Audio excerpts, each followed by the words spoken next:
saya Marsal dari Ilmu Komunikasi E2. Pada kesempatan kali ini, saya akan sedikit menjelaskan tentang komunikasi interpersonal. Jadi, apa itu komunikasi interpersonal?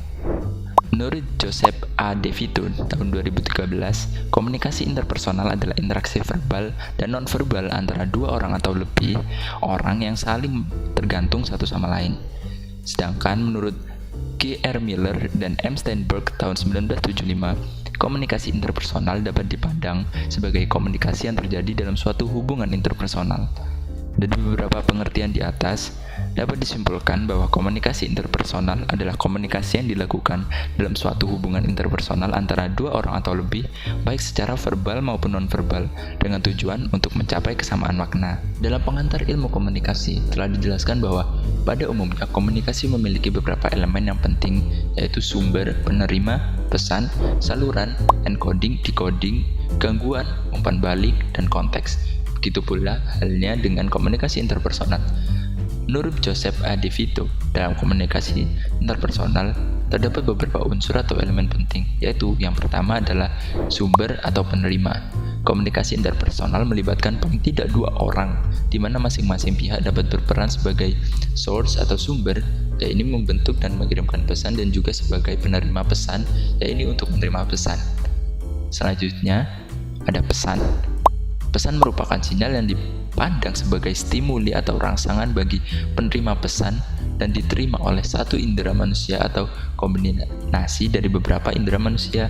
Dengan kata lain, dalam komunikasi tatap muka, kita mengirim dan menerima pesan melalui 5 panca indera yang kita miliki.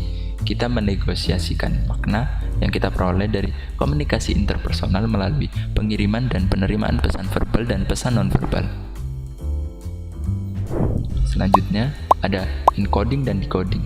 Yang dimaksud dengan encoding adalah tindakan memproduksi pesan seperti menulis atau berbicara. Sementara itu, yang dimaksud dengan decoding adalah tindakan memahami pesan seperti mendengar atau membaca. Lalu ada media yang dimaksud dengan channel, yang digunakan untuk mencapaikan pesan yang menghubungkan sumber dan penerima. Dalam komunikasi tatap muka, kita mengirim dan menerima pesan melalui 5 panca indera yang kita miliki, yang itu adalah termasuk media. Selanjutnya ada gangguan atau noise. Secara teknis, gangguan atau noise adalah segala sesuatu yang mendistorsi sebuah pesan atau hal-hal yang mencegah penerima menerima sebuah pesan. Gangguan atau noise dalam suatu komunikasi dapat juga disebut hambatan komunikasi. Selanjutnya ada umpan balik atau feedback. Umpan balik atau feedback ini adalah informasi yang kita terima sebagai bentuk respon terhadap pesan yang telah kita kirimkan.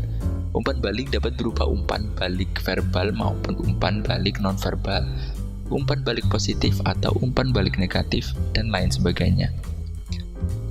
Lalu ada konteks. Suatu komunikasi selalu berlangsung dalam sebuah konteks atau lingkungan yang memengaruhi bentuk dan isi pesan yang akan disampaikan.